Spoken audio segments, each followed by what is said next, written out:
Hello friends, welcome to the third and final part of our video from Edupedia World on logical reasoning on the topic of arrangements. So far we have seen the different types of arrangements that you may be faced with, and we have solved three examples, two of matrix arrangements and one of circular arrangements. This particular example that we will be solving in this video relates to linear arrangements, okay, where you have to arrange people in rows. So in the example in front of you, you can see that there is a statement which is followed by a few clues, and we have to identify, or rather we have to arrange these people in a coherent and logical sequence. So let us read the example. It says that in a room there are 7 people, including men and women, and those people we denote by T, U, V, W, X, Y and Z. So these 7 variables we'll use to denote these people. We know that they sit in 3 rows, 1, 2 and 3, such that there are at least 2 people in each row and at least 1 woman in each row. These statements are followed by 5 clues. They are: V, who is a woman, does not sit with T, X and W. Y, a man, sits only with U. T sits in row 1 with his friends. Z sits in row 3 and X is the brother of V. So using these clues, friends, we have to solve this particular problem. So let us quickly put a table over here, and the 3 rows, okay, we will put names of people over here to show who is sitting in which row. I know that V, who is a woman, does not sit with T, X and W, but this does not give me a definitive starting point.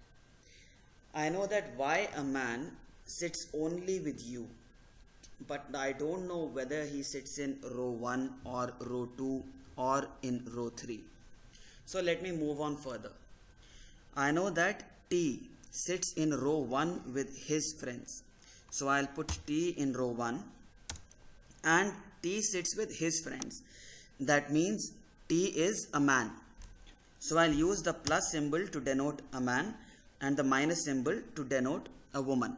Okay, you can use any symbol that is convenient for you, just that there should be a distinction.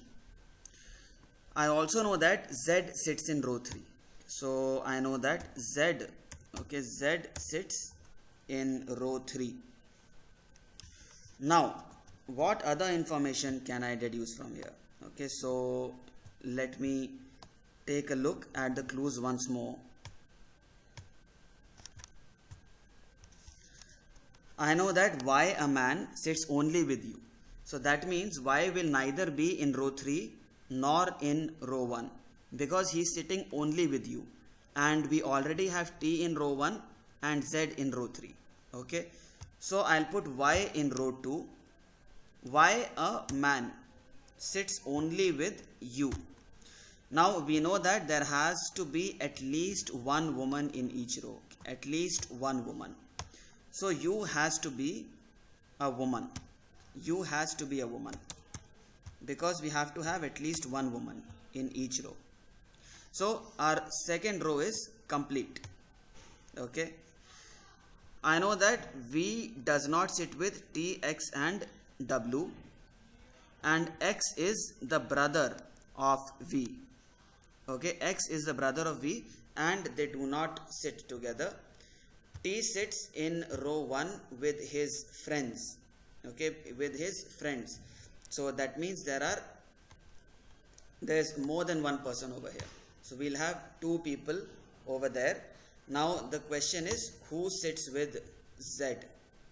Who sits with Z? I know that V does not sit with T, X and W. Okay, so we will not sit with X, we will also not sit with W, and nobody can sit with Y and U because that set is complete. So we can sit only with Z. So I'll put V in the third row along with Z, and I know that V is a woman. That means who sits with T? X sits with T, okay, because X is the brother of V. So I'll put X, and I know that X is the brother of V and they don't sit together. So X is male. And I also know that V doesn't sit with W. So W will also fit in the first row. And W is a woman, because there has to be at least one woman in each row. I can't say anything about the gender of Z because there has to be at least one woman in each row. However, there is no limitation that there can't be more than one woman. Okay, so Z will be either a woman or either a man or a woman. So this is the final arrangement that I get. T a man, X a man and W a woman sit in row 1. Y a man and U a woman sit in row 2. And V a woman sits in row 3 with Z, whose gender cannot be determined on the basis of the information that has been given to us. Okay, so we were able to get this information. Now that I have my arrangement ready, okay, this is the linear arrangement.